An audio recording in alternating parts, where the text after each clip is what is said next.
परम पिता ही एकमात्र हमारे आधार हैं और अपने हैं। इस संसार में कोई भी अकेला नहीं है। ईश्वर में विश्वास रखते हुए जो मनुष्य कर्म पथ पर बढ़ता जाता है वो सदा शांति, सुख और मुक्ति पाता है। भूत और भविष्य की चिंता करना व्यर्थ है, वर्तमान ही सत्य है। जो भी पूर्ण समर्पण से ईश्वर की शरण में आता है, परम पिता उसका कल्याण अवश्य करते हैं। इस संसार में ईश्वर कई रूपों में जाना जाता है। इनमें से कोई भी रूप छोटा बड़ा नहीं है। परमात्मा का हर रूप सम्मान है। जैसे हर नदी अंत में जाकर सागर में मिल जाती है, वैसे ही हर धर्म, मत और संप्रदाय की धाराएं परमात्मा रूपी समुद्र में समा जाती है। यह संसार परम पिता का ही स्वरूप है। वो हर कण में विद्यमान है।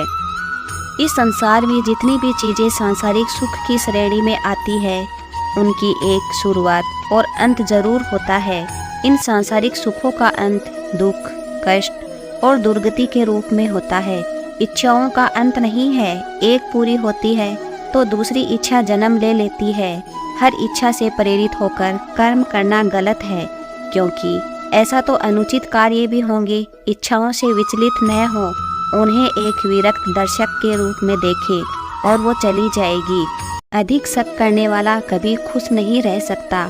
शक करने वाले का विनाश हो जाता है। इसलिए संदेह करने से बचे।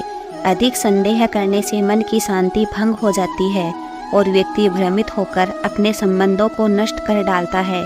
जिसे शक करने की आदत पड़ जाती है, इसे इस लोक या परलोक में भी शांति नहीं मिलती। सत्य की खोज ठीक है, लेकिन बिना सच जाने कल्पनावश होकर संदेह करने का अंत दुख, कलेश, पश्चाताप के रूप में होता है। मन का स्वभाव है कि वे आसानी से भटक जाता है। अगर जीवन को सफलता की दिशा में ले जाना है तो मन को काबू करना बहुत जरूरी है।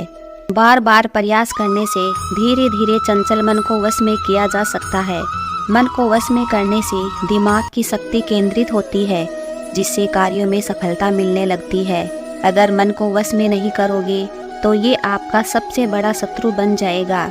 हर व्यक्ति के मन में मृत्यु का भय होता है। इस संसार का जब से निर्माण हुआ है, तब से जन्म और मृत्यु का चक्र चलता आ रहा है। यह प्रकृति का नियम है।